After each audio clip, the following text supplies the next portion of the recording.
কাউকে সাহায্য করার সুযোগ পাচ্ছেন, দৃশ্যটা একটু ভাবেন তো। ওই ব্যক্তি আল্লাহ সুবহানাহু ওয়া তাআলার কাছে সাহায্য চেয়ে হাত তুলেছে, আর তাকে সাহায্য করার জন্য আল্লাহ সুবহানাহু ওয়া তাআলা আপনাকে পছন্দ করেছেন।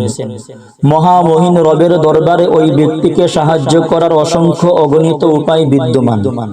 সেই অসংখ্য উপায় থেকে আল্লাহ তাআলা বাছাই করে নিয়েছেন শুধুমাত্র আপনাকে।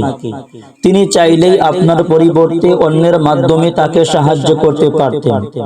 তাই দান করে দান গ্রহীতার কাছ থেকে প্রশংসা পাওয়ার আশা করবেন না, বরং আপনি নিজেই আল্লাহর প্রশংসাকারী বান্দা হয়ে যান।